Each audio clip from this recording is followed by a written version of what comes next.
Okay, here we are doing another floor. This piece back here is a skinny little sucker. And the easiest way to mark this is to put in a piece like I've done here. This piece is only temporary for marking. This piece is also only temporary for marking. And the piece that goes in there, we're gonna use a full piece. It's gonna go all the way from that, all the way from that wall and end wherever it lands along here. Let me zoom out a little bit, there we go.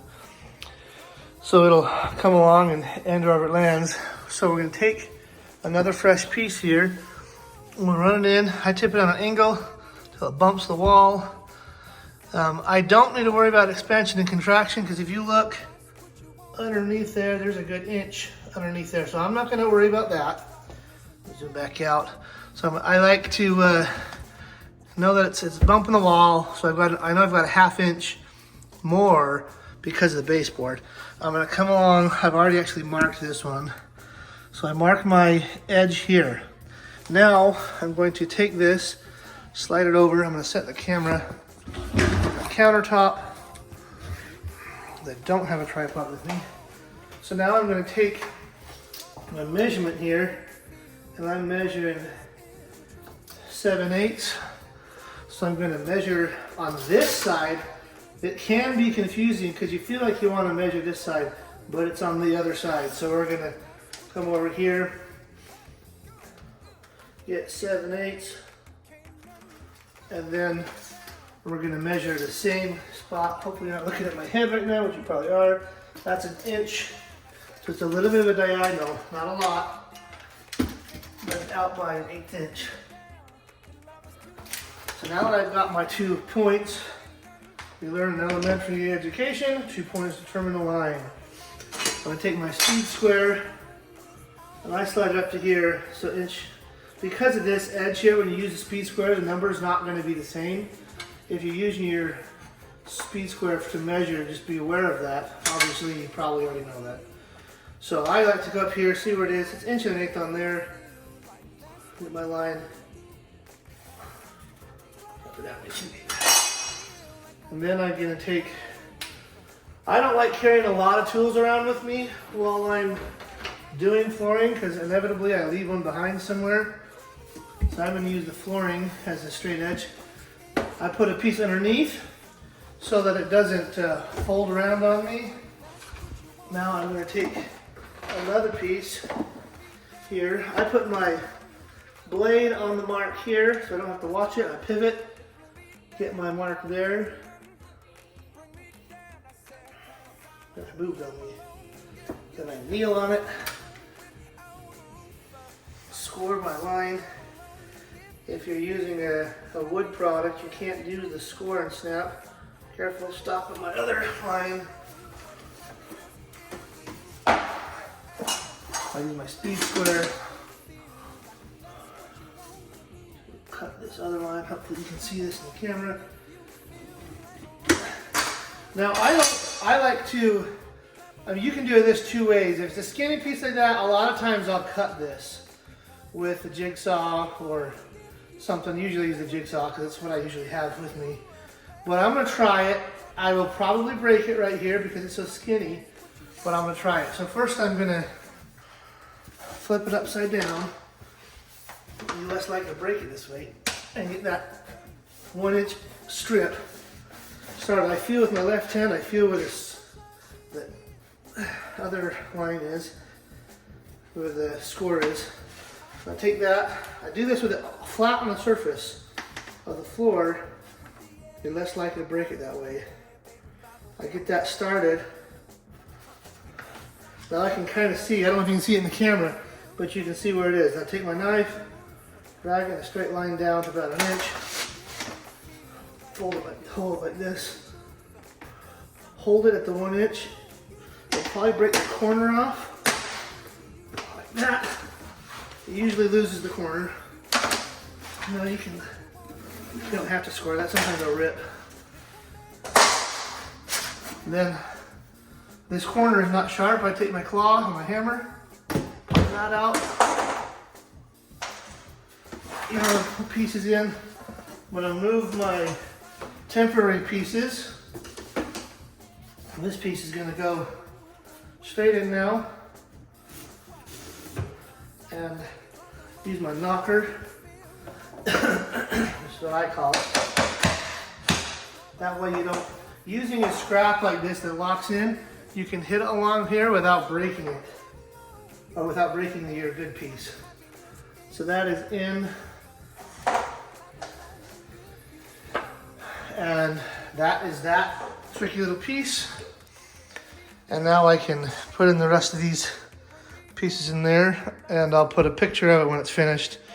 This one looks looser than my other ones have been. Usually I get it really tight, just like it is up front here. It's usually tight all along. However, once this other piece is in, it probably will push that piece over. We'll see. Okay, here's another lucky break. So this one actually didn't have to cut it. It lined up with that side of the door jamb. This side is lining up at the moment. Once I snap this in, I'm probably gonna get a hairline crack. But I wanted to show how I like to pull this piece over. I can't really hit it with a hammer, don't have enough clearance. So what I do, that crack is so dang close, you'll only be able to see it if you get down like this. This piece I'll put in, I will shove some in there. I'll show you that in a second on another video. And we're back. So I'm going to cut a piece, and basically I'm gonna cut it to width and then slice off the corner to give it a little tooth type thing that'll slide up underneath there so that it'll still look good if anyone looks at it on an angle. I will leave a little crack here, and then this other, I'll put a second piece coming in that way. So let's go ahead and, so first I'm gonna get I'm gonna use a full length piece on this because I have to, so I don't have to use a full length piece, but I'm going to. What I have to maintain is this edge here, because the other piece on that side is gonna need that, so don't forget that. So we're going to, there's two ways you can do this to mark it on the wall. Sometimes I'll flip it upside down. I've got it backwards, hold on. You always want to make sure that your piece is oriented. You got the fat side, and the skinny side. Keep an eye on that, or you'll, at this point in the flooring, you should have that down. So you can measure and measure, and then draw your line, score and snap. Or the other way I like to do is flip it upside down, as long as it's oriented, and I'll mark it on the back side. So I'll get it lined up, give myself a little mark here, come down to the other end, line it up, give it a little mark. Now I'll use, again, my trusty extra pieces. I put the knife on the mark on the bottom end, at the pivot point, draw the top line up to the line. I like having this underneath there so it doesn't move. Now I've got all over. Line that back up. All right. Now I'll score it along the back side. Scoring it along the back side works for me just as well as the front. Although I think you do get a cleaner line along the front. But again, it's going underneath the baseboard, so not a big deal. When I do the front, I usually do that, then I'll slice the face. Kind of like a piece of sheetrock installed. Okay, so now I've got my width. Now I'm going to come in like this, decide where I'm going to finish it off. Give myself another mark. And then I'm not going to measure this because I know about a 1/2 inch to 3/4 is what I need. I'm trying to do this so everyone can see. Maybe I'll cut this part out.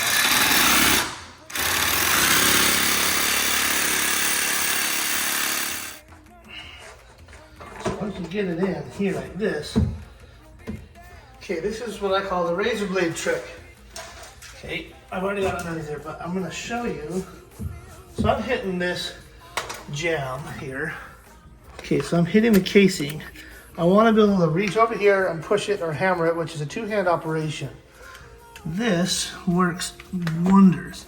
Okay, put your razor blade underneath there like that, and most of the time it'll just sit there and float. And then now, I'm gonna come over here. Now I'm gonna come to the other side, and I'm going to push it. After I, yeah, so then I can push it down.